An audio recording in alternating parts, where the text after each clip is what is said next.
It has been so long since I made one of these videos, but I've been making Korean apartment tours since 2012, so I wanted to share this one.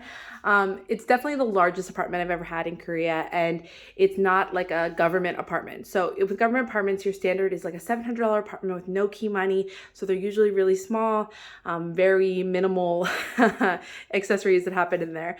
This apartment, I'm currently working for a private school, so they have a much bigger budget for me, and that was part of my contract.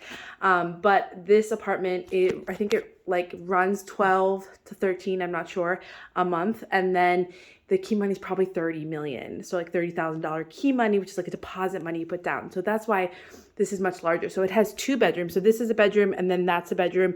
There's obviously the living space, a bathroom, and then a kitchen space. But that's much larger than your average apartment. So I wanted to start out with that. If you're an expat teacher here, you will probably never have to buy your own apartment. You will have, one of the great perks of the jobs here is that you get furnished apartments, but they can really run the gamut. This is a super nice one. I can say that because I've had 10 Korean apartments, and this is by far the nicest one I've ever had. And there's lots of smart tech. So for example, when you leave, this turns everything off and you can just turn it back on again. The sensor's still on when you're waiting here. You have things like the shoe cupboards, which every Korean apartment is going to have a shoe cupboard for all of your shoes. We don't have that many shoes, which for me is actually pretty shocking because for years I was like shoving shoes because I had so many. And then also in this room we have, you can see here, it's all smart tech. So these are lights and these are outlets. Up here you have heating and air conditioning. The bed actually has USB ports in it, which is like super nice. There are outlets everywhere, which is not standard in a lot of Korean apartments. So it's always like really, really surprising to me. You can see this is our kitchen, and we have 3 burners induction, which I've never had 3 before, always one. So I'm very like delighted by that.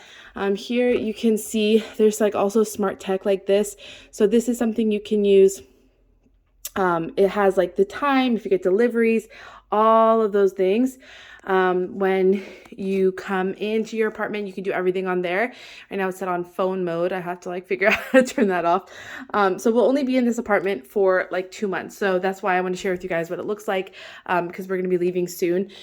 Because I have a short-term contract. This is the super cool like design for the refrigerator. There's actually storage up there, which I haven't used. There's like so much storage here that I can't even like fit everything in because we only came with like 2 suitcases. There's the freezer down here, which is our frozen trash mostly.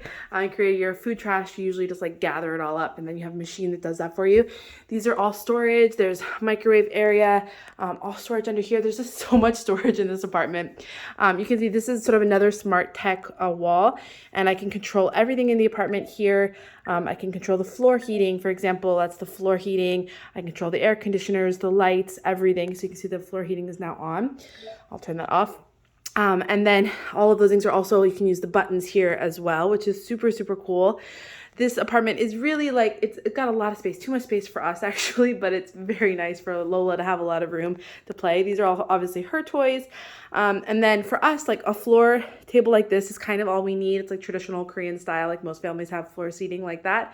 And we'll probably keep that just because we're moving to a new place and it's definitely not going to be as big as this one. So that's like perfect for us. Also, this, funny enough, this rainbow thing is super cute because you can really clean easily. It's designed for picnics. I was going to get like the big foam, like underneath things that like Korean families usually have for their kids, but I don't know the size of our next apartment. So I wanted to wait until we get that sizing, and then I'm going to invest in like the couch and all of those things, but for now it's fine. Our little Charlie Brown Christmas tree. Here we have another room. So this is really just like our clothes and my drying rack, and then we have a balcony out there, which is super nice, but I have it locked because I don't want Lola to ever get out there. These are all different clothing storage. I've never had this much clothing storage, and everything is like put away neatly. It's definitely really luxurious. Again, the super cool like touch screens. Also, the washing machine is not connected to the sink, which is like the first time I've seen that in a Korean apartment. And then here you can see the bathroom lights are always outside of bathrooms in Korea. And then this one is a UV fan, which is super awesome. Our bathroom is literally never wet because of this UV fan. It's amazing. And then we have lots of storage up here as well. And this is a cool device. So you can actually answer calls and get deliveries while you're on the toilet, and this one pops out and that's for your phone to go, which is amazing. Also, our toilet has like a bidet, which is like pretty standard for a lot of the nicer office towels these days. Most of them have bidets like already attached to all the toilets, which is pretty cool. So it's definitely a great apartment, super high tech, but it's not your standard. So if you're coming through Epic, if you're coming through a government program, you won't get an apartment like this. But if you are really lucky, you might get one with 2 to 3 bedrooms like this, and it's super, super cool. And we're definitely